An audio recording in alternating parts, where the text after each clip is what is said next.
Bismillahirrahmanirrahim. Alhamdulillahirabbil alamin. Wa bihi nasta'in ala umurid dunya waddin. Wassalatu wassalam ala asyrafil anbiya wal mursalin sayyidina maulana Muhammadin wa ala alihi wa sahbihi ajma'in. Qala al-musannif al-imam hujjatul Islam Abu Hamid Muhammad bin Muhammad al-Ghazali rahimahullah wa nafa'ana bi'ulumihi. Wal khairatu wat ta'atu kulluha hiya allati turadu biha al-akhirah wasyururu kulluha hiya allati turadu biha ad-dunya lal akhirah. Wa mailun nafsi ila al-khairatil ukhrawiyyah wa insirafuha 'anid dunyawiyyah huwa alladhi yufarriguha lidh-dhikri wal fikri. Wa la yata'akkada dhalik illa bil muwadhabati 'ala a'malit ta'at wa tarkil ma'asi bil jawarih. Lianna bainal jawarihi wa bainal qalbi alaqah hatta annahu yata'atharu kullu wahidin minhuma bil akhar. Fataral udwa idza asabathu jarahatun ta'allama bihal qalbu wa taral qalba idza ta'allama bi'ilmihi bimauti azizin man a'azzat min a'izzatihi aw bihujumi amrin mahubin ta'assarat bihil a'dha warta'adatil farais wa taghayyara al-lawn. Illa annal qalba huwal aslul matbu' faka'annahu al-amiru war-ra'i wal jawarih kal khadami war-ra'aya wal atba'. Fal jawarih khadimatunil qalbi bi ta'kidi sifatiha bihi ila akhir. Maksud daripada perkataan Al-Imam Hujjatul Islam Al-Ghazali rahimahullah, kebaikan dan taat semuanya adalah yang dikehendaki dengan akhirat.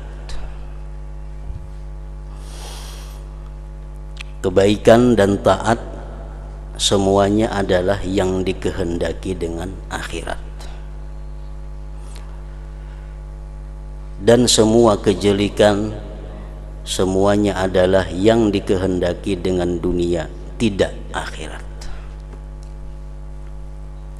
Sembahyang itu bisa menjadi satu kebaikan, bisa menjadi satu taat apabila sembahyang itu dikehendaki dengan akhirat. Bersedekah menjadi satu kebaikan, menjadi satu perbuatan taat apabila dimaksudkan dengan sedekah itu adalah akhirat.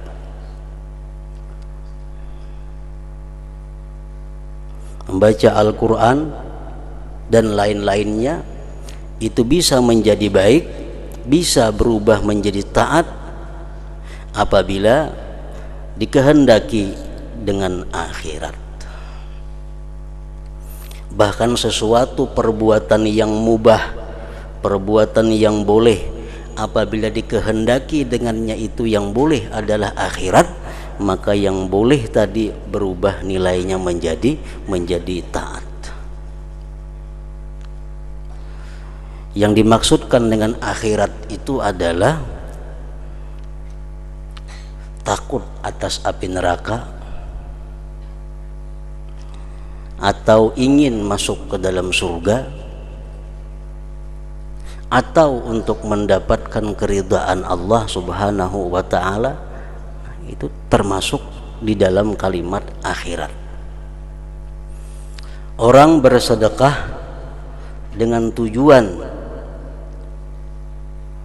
agar terhindar dari api neraka, atau dia bersedekah dikehendaki dengan sedekah itu agar dia bisa masuk surga, atau dikehendaki dengan sedekah itu agar dia bisa mendapat keridhaan Allah. Nah, sedekah itu adalah merupakan satu kebaikan dan taat karena dikehendaki dengannya akhirat tadi. Perbuatan yang boleh seperti makan perbuatan yang boleh. Tapi kalau makan itu kita maksudkan dengan akhirat, makan itu kita kehendaki dengan akhirat. Aku makan tujuannya agar bisa bertenaga, sehingga aku bisa menuntut ilmu, sehingga bisa aku beribadah kepada Allah. Nah, maka makan tadi pun berubah menjadi kebaikan. Makan itu pun berubah nilainya menjadi satu ketaatan, karena dikehendaki dengan makan itu tujuan akhirat. Dan semua kejelikan semuanya adalah yang dikehendaki dengan dunia, tidak akhirat. Apapun perbuatan kita, baik yang taat pada zahirnya, apalagi yang boleh, maka apabila kita maksudkan dengan perbuatan itu adalah duniawi, maka itu berubah menjadi satu kejahatan. Orang yang sembahyang, tapi dia menghendaki dengan sembahyang itu agar mendapatkan pujian orang. Dia bersedekah, dengan sedekah itu dia menghendaki agar disanjung orang. Nah, maka sedekah itu bukan lagi kebaikan, dia menjadi satu kejelikan. Kenapa? Karena dikehendaki dengan sedekah itu dunia, tidak akhirat.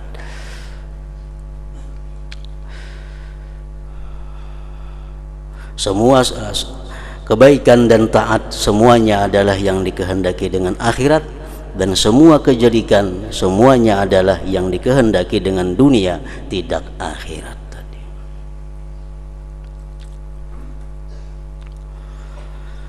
Dan kecenderungan diri kepada kebaikan-kebaikan yang bersifat ukhrawi, dan kecenderungan diri artinya keinginan hati,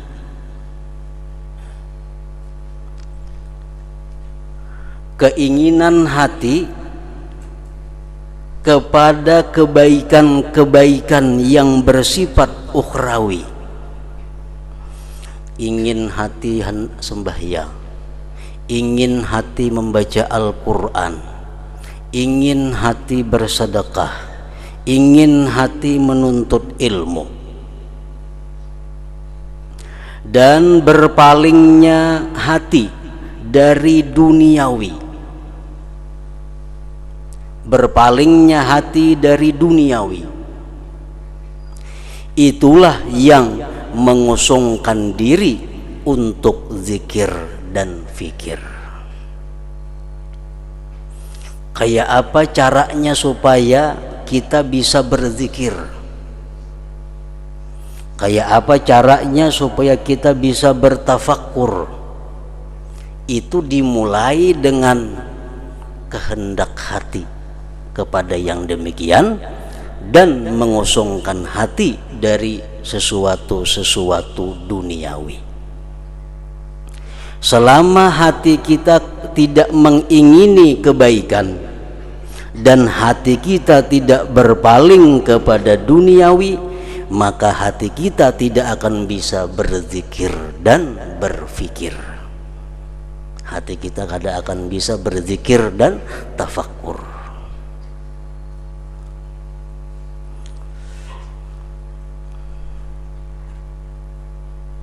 Jadi keinginan hati hendak membaca Al-Quran,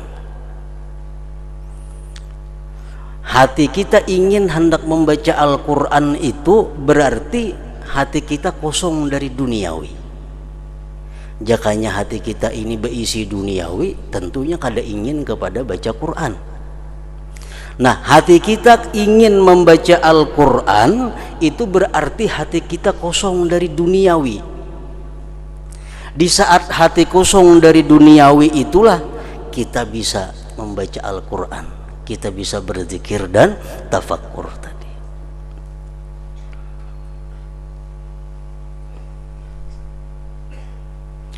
Dan demikian itu tidak menjadi kuat, dan demikian itu tidak menjadi kuat. Keinginan hati untuk kebaikan tadi tidak akan menjadi kuat. Keinginan kita untuk berbuat baik itu tidak bisa menjadi kuat, kecuali dengan mengekali atas amal-amal taat dan meninggalkan perbuatan-perbuatan maksiat dengan anggota-anggota badan.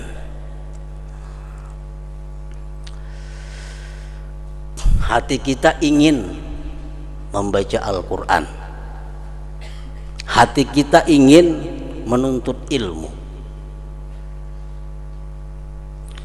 Nah, keinginan itu supaya kuat mesti dibantu dengan pekerjaan-pekerjaan anggota tubuh yang zahir,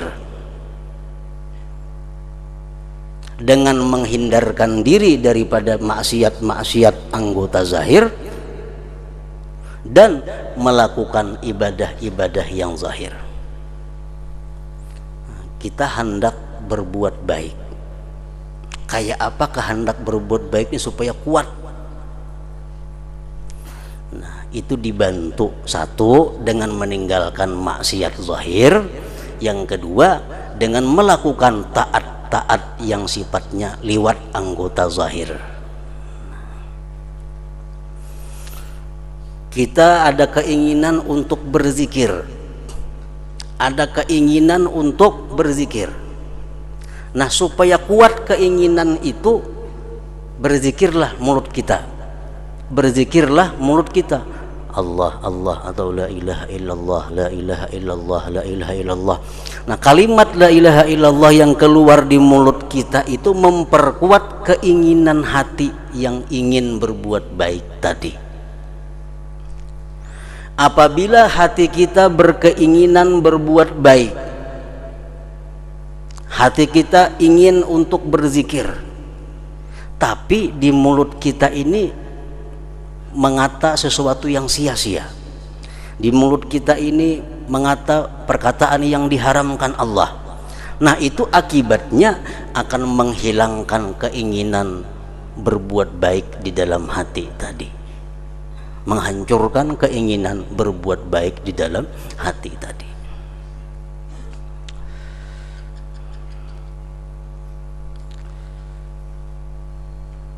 Jadi begitu hati kita ini ada ingin untuk baca Quran, cepat baca Quran.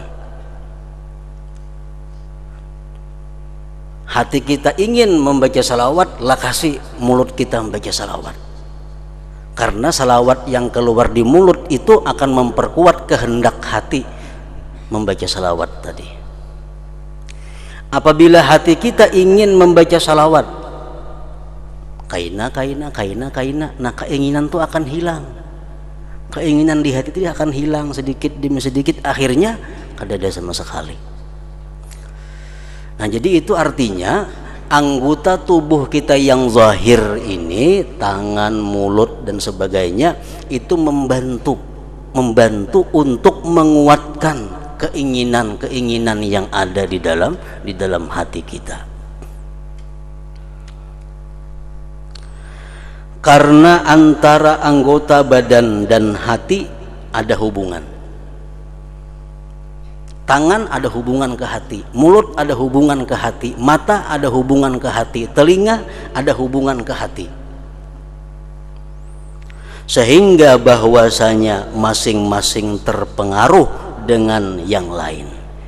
Hati bisa terpengaruh dengan tangan, mulut, dan mulut pun bisa terpengaruh dengan hati.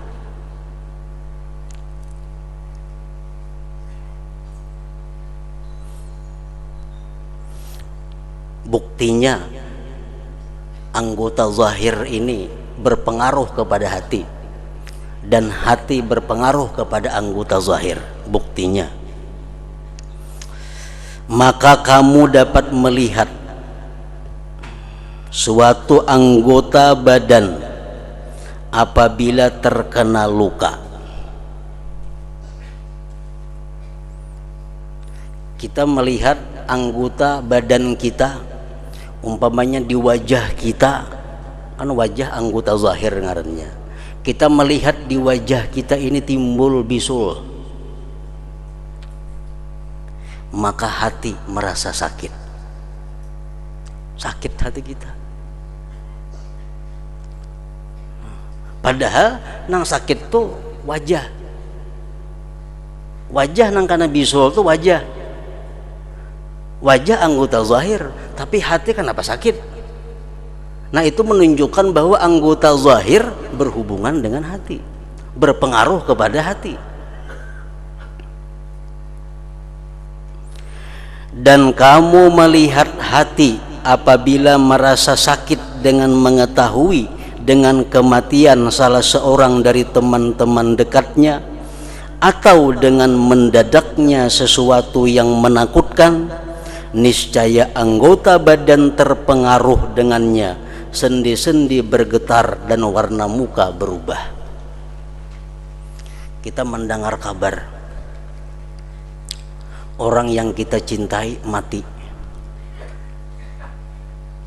Orang yang kita cintai mati. Hati kita sakit. Nah, muka jadi pucat. Sendi-sendi jadi bergetar. Padahal sakit nih hati. Cuma sakitnya hati ini berpengaruh kepada anggota zahir. Jadi saling memberi pengaruh.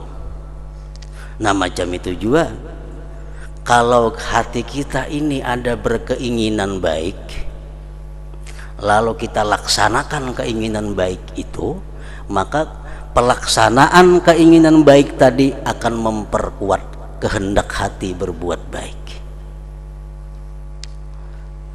Hati kita hendak berbuat jahat, hati kita hendak berbuat maksiat, kita gawe maksiat itu.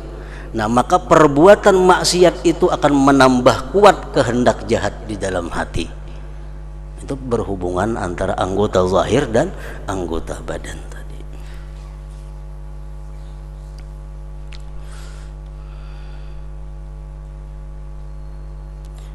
Imam Ghazali mengatakan dalam kitab Ihya Ulumuddin masalah ini, wa kullu syahwatin ittaba'ahal insan irtafa'a minha zulmatun ila qalbi kama yartafi'u an nafasil insan zulmah ila wajhil mir'atis saqilah. Setiap perbuatan dosa yang kita lakukan, mulut, tangan, mata, perbuatan dosa kita lakukan, itu akan menimbulkan satu kegelapan di dalam hati. Jadi berhubungan ke hati. Perbuatan dosa yang kita lakukan itu akan menimbulkan zulmah, kegelapan di dalam hati. Hendak membayangkannya Jersidin, sebagaimana kita bernapas di cermin yang mengkilat. Ini cermin mengkilat, kita bernapas, otomatis cermin jadi kabur. Nah, macam itulah perbuatan maksiat zahir. Perbuatan maksiat zahir akan mengaburkan hati kita.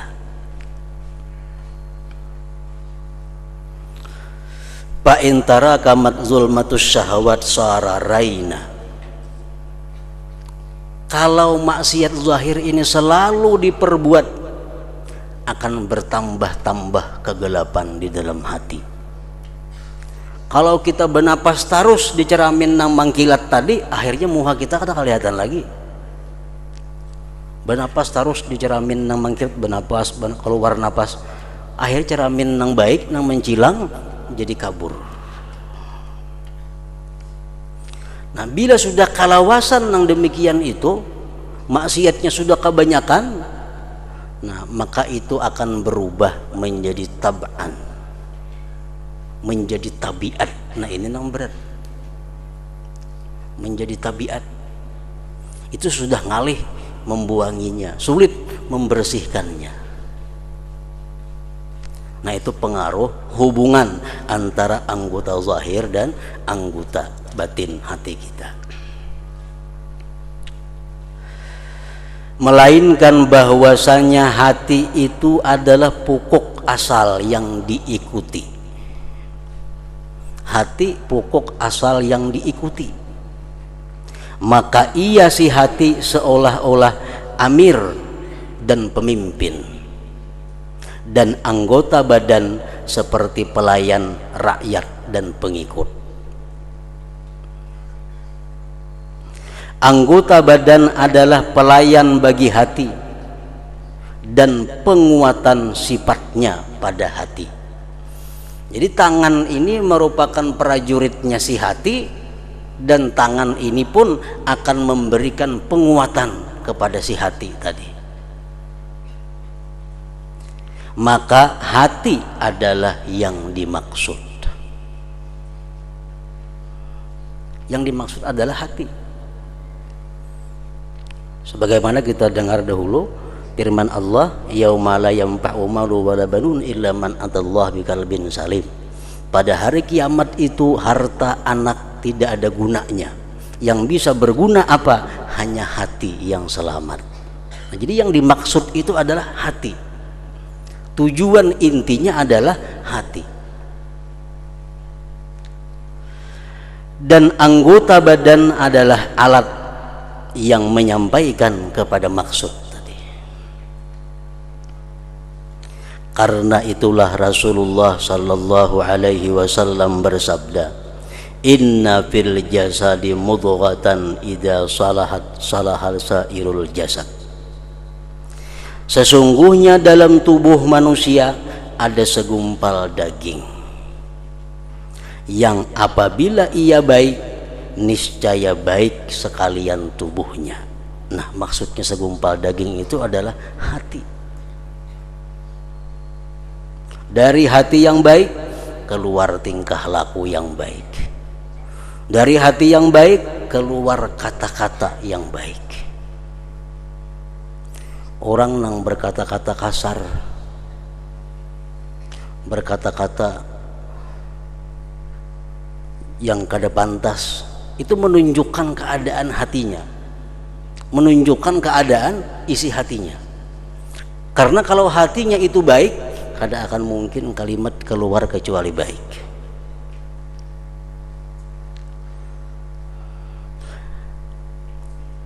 Rasulullah sallallahu alaihi wasallam bersabda, Allahumma aslihir ra'iyya war ra'iyah. Dalam doa beliau, Allahumma aslihir ra'iyya war ra'iyah, artinya ya Allah, perbaikilah pemimpin dan rakyat. Ujar Nabi kita, ya Allah, perbaikilah pemimpin dan rakyat. Beliau menghendaki dengan pemimpin adalah hati.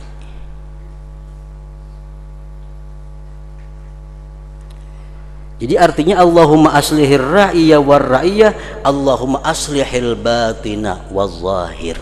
Ya Allah, baikkan batin dan zahir. Karena zahir itu raksana rakyat, pengikut kepada yang batin.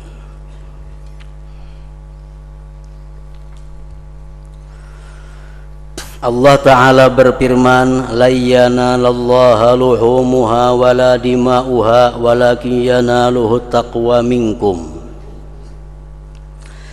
Artinya daging-daging korban itu dan darah-darahnya sekali-kali tidak dapat mencapai keridhaan Allah, tetapi ketakwaan daripada kamulah yang dapat mencapainya.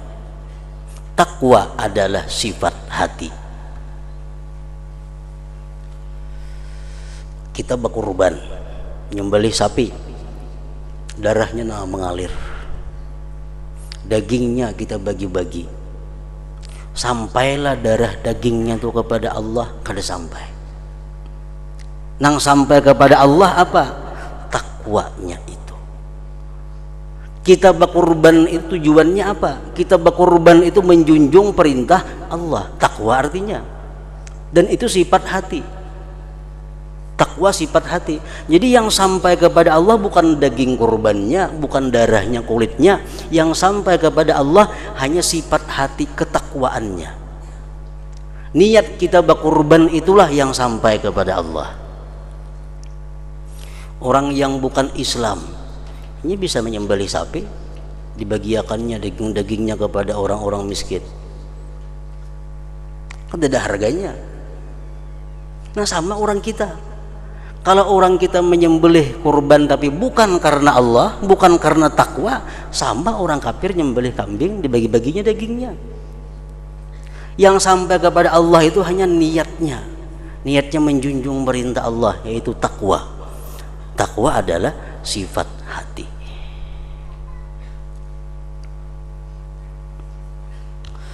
Maka dari segi ini wajib dengan pasti bahwa adalah amal perbuatan hati secara jumlah lebih afdal daripada gerakan-gerakan anggota badan.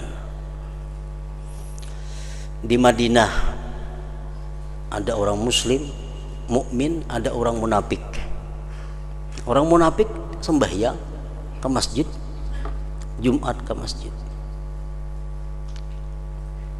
Orang mukmin sembahyang juga. Sembahyangnya sama, sujudnya sama, rukuknya sama, bacaannya sama. Tapi yang sampai kepada Allah sembahyangnya orang mukmin. Kenapa? Karena orang mukmin itu sembahyang adalah niatnya takwa. Sedangkan orang munafik niatnya sembahyang apa? Menjaga keselamatan dirinya daripada ancaman hukuman dunia.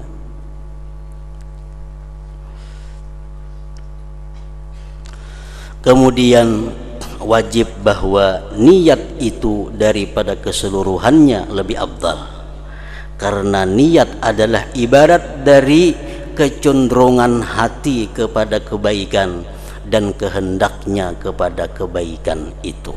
Nah, pengertian niat itu Jisuddin adalah keinginan hati kepada kebaikan dan kehendaknya kepada kebaikan itu. Tujuan kami dari amal perbuatan dengan anggota badan adalah bahwa hati membiasakan kehendak kebaikan agar ia, si hati, kosong dari nafsu syahwat keduniaan dan ia terjun kepada zikir dan fikir.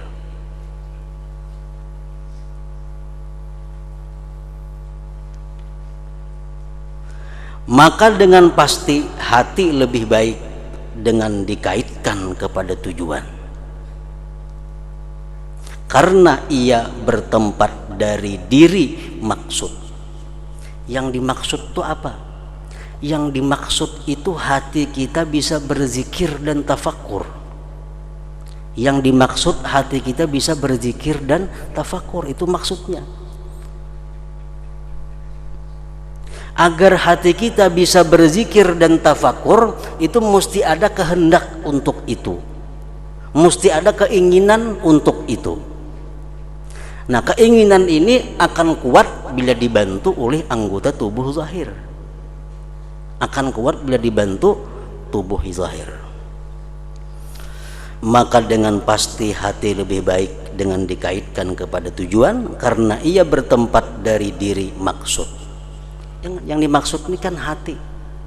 Bila mana hati ini selamat, dia akan bahagia bertemu Allah, dia akan senang bertemu Allah, dia mati dalam keadaan bahagia. Tujuannya itu. Nah, kehendak berbuat baik itu dari hati, sedangkan perbuatan zahir hanya memperkuat.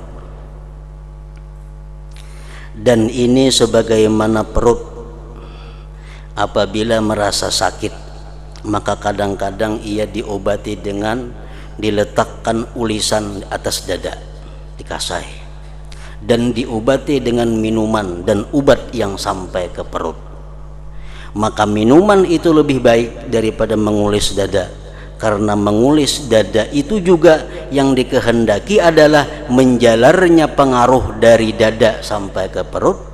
Maka apa yang menjumpai perut, obatnya langsung ditaguk itu. Maka apa yang menjumpai perut itu sendiri itu adalah lebih baik dan lebih bermanfaat.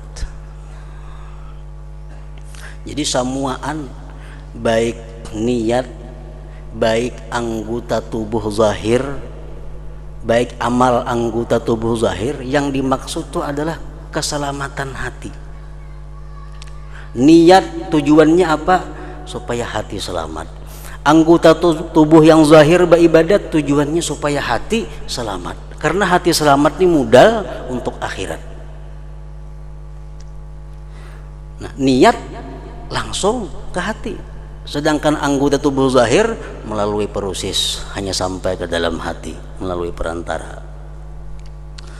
Maka begitu pula semestinya dipahami pemberian pengaruh taat-taat seluruhnya, karena yang dicari daripadanya adalah merubah hati dan mengganti sifat-sifatnya saja, bukan anggota badan.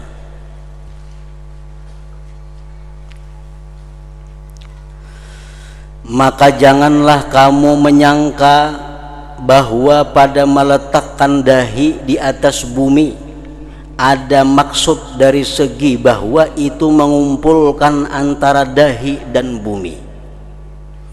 Jangan dikira sujud itu tujuannya hanya untuk menyentuhkan dahi ke tanah. Jangan disangka bahwa sujud itu Allah menyuruh supaya dahi kita sampai ke tanah, inggit situ aja. Bukan itu. Tetapi Allah menyuruh kita sujud itu dari segi bahwa itu dengan hukum adat kebiasaan adalah memperkuat sifat tawadhu di dalam hati. Allah menyuruh kita sujud. Sujud itu meletakkan anggota tubuh yang paling mulia ke tempat yang paling rendah, bumi. Disuruh sujud. Tujuan Allah menyuruh sujud ini bukan hanya untuk meletakkan dahi di bumi kada, tapi untuk menguatkan perasaan tawadhu yang ada di dalam hati sewaktu sembahyang itu. Rasulullah bersabda, innamas shalah tamaskunun wa tawadhu'un ila akhir. Ujar Nabi, innama, hanya saja sembahyang itu adalah merupakan tamaskunun, perasaan hinanya diri.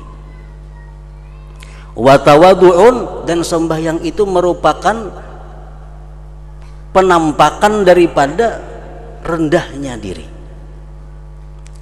Nah, rendahnya diri, hinanya diri itu akan menjadi kuat di waktu sujud, karena sujud itu akan memperbuat tawadhu'nya hati.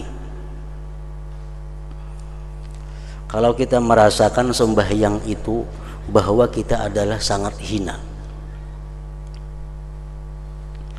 pertama, kita sembahyang itu menjunjung perintah.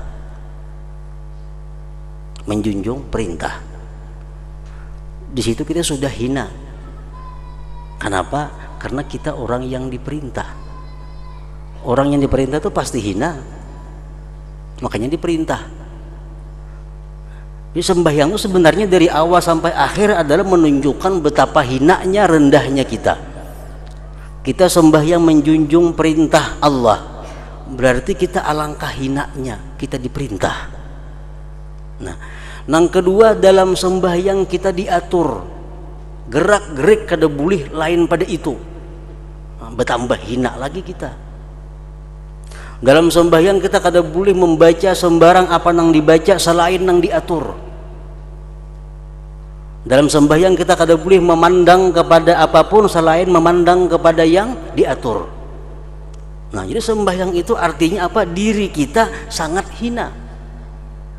Nah, mestinya sembahyang itu ada perasaan itu. Perasaan itu. Coba kita misal diperintahkan orang, ikam masuk penjara, hina kita. Begitu masuk kita ke penjara, diandak dalam kamar nang halus bebaya kau bergerak, sangat hina lagi. Nah, kayak itulah sembahyang. Kita diperintah sembahyang, diperintah bergerak sedemikian rupa, berkata sedemikian rupa, berarti kita alangkah hinanya waktu sembahyang itu. Nah, barang siapa orang sembahyang tapi kadang merasakan kehinaan dirinya, fahiya khidaj, sembahyangnya kurang, kata Nabi. Orang tuh sembahyang tapi kadang merasa dirinya hina, tuh kurang sembahyangnya. Jadi sembahyang itu adalah kumpulan, tumpukan kehinaan manusia. kiblat hanya boleh Ka'bah, kada boleh menghadap nang lain-lain. Bergerak 3 kali aja batal sembahyangnya. Nah, jadi perasaan hina nang ada di dalam hati kita waktu sembahyang itu diperkuat dengan sujud. Karena sujud itulah merupakan puncak daripada kehinaan seorang hamba, seorang manusia. Nah, Allah menyuruh sujud bukan hanya menandak dahi ke bumi, tapi tujuannya adalah untuk memperkuat perasaan tawadhu yang ada di dalam hati.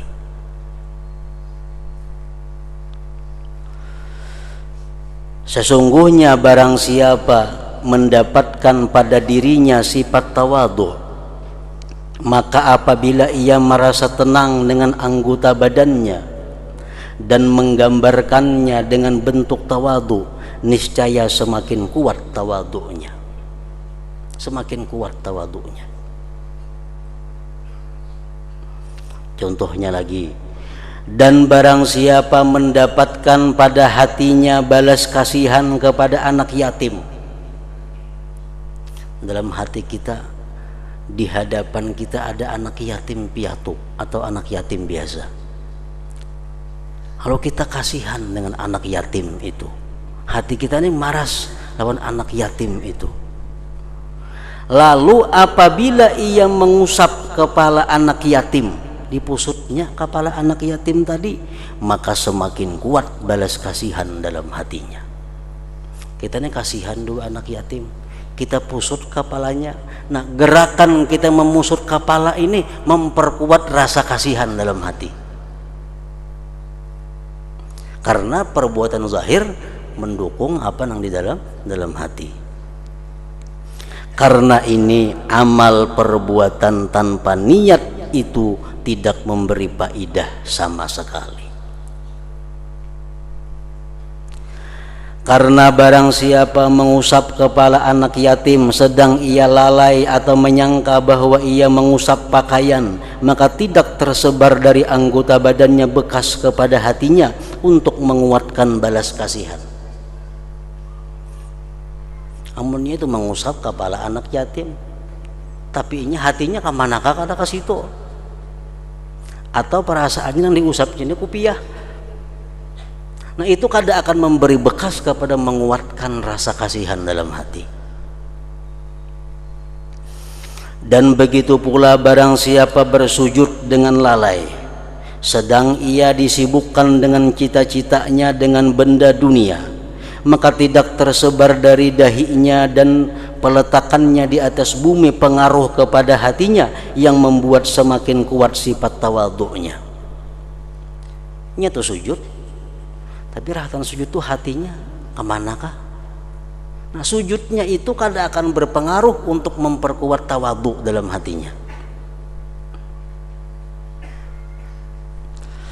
Maka adanya yang demikian itu seperti tidak ada. Orang tuh sujud tapi hatinya lalai, sama lawan kada sujud. Kada ada bakasnya, kada ada pengaruhnya kepada penguatan sifat tawadhu di dalam hati. Dan apa yang adanya sama dengan tidak adanya, dengan dikaitkan dengan maksud yang dicari itu disebut perkara yang batil. Bila barang tuh kada ada lawan ada sama, berarti batil ngarannya. Nah, maka dikatakan bahwa ibadah tanpa niat adalah batil. Ibadah tapi kada berniat batil, sama lawan kada ada artinya. Ini artinya adalah apabila ia berbuat dengan lalai. Orang tuh maigau dihitunglah ada dosa atau pahala, kada ada. Guring nyambeti orang nah menggibah tapi maigau kada tidak dapat dosanya. Rahatan guring membaca kitab, membaca Quran, tapi nya guring, hatinya lalai, kada akan dapat pahala.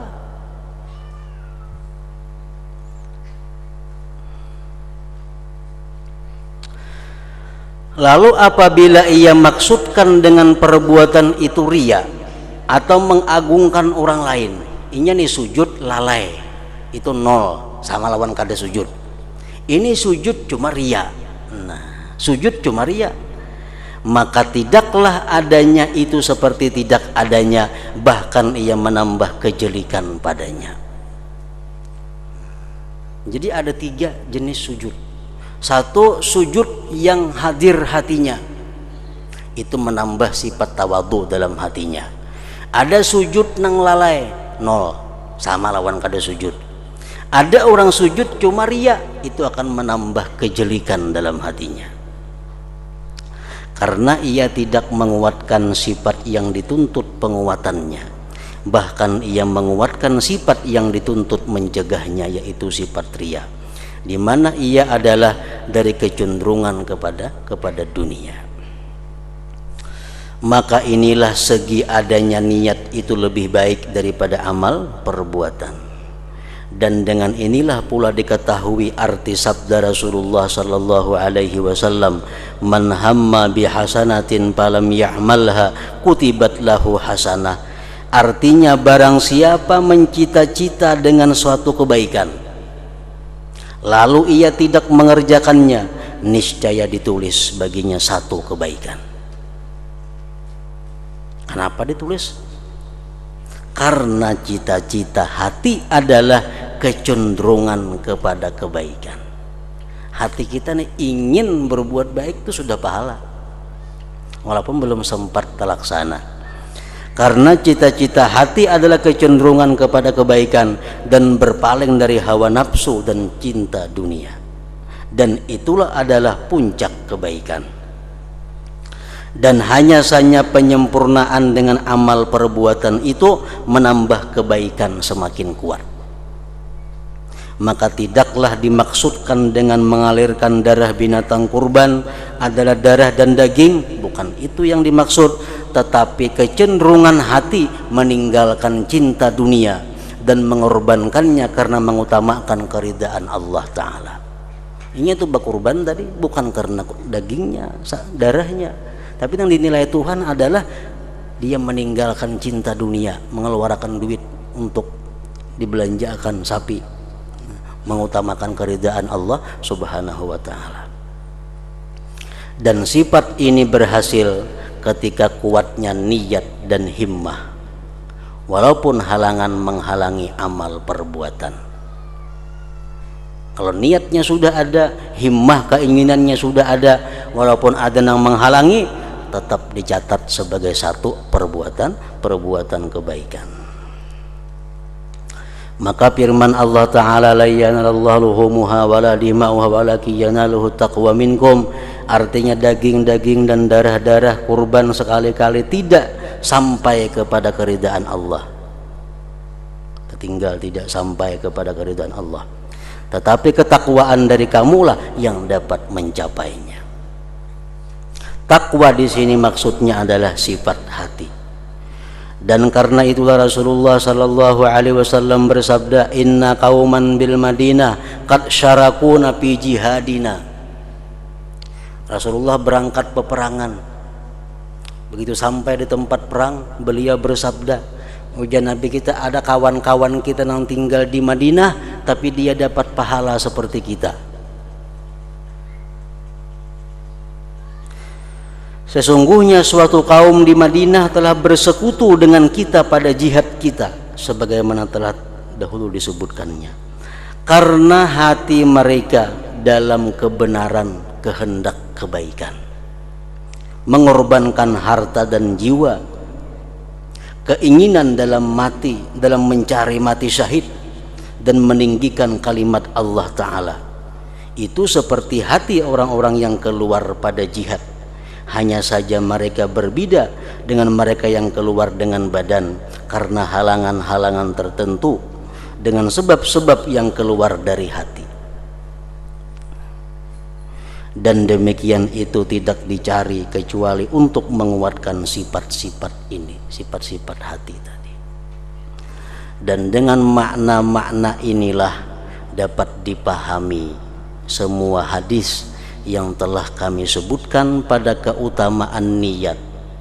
Maka datanglah kepadanya agar terbuka bagimu rahasia-rahasianya, kami tidak memperpanjang dengan mengulang kembali. Nah, dengan ini jelas bahwa niat itu lebih baik daripada perbuatannya.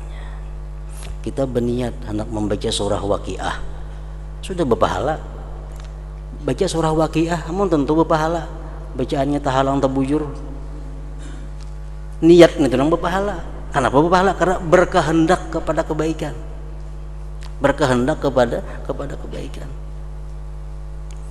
Nah, kemudian penjelasan tentang rincian amal-amal yang berkaitan dengan niat. Amal-amal apa yang bisa diniatkan?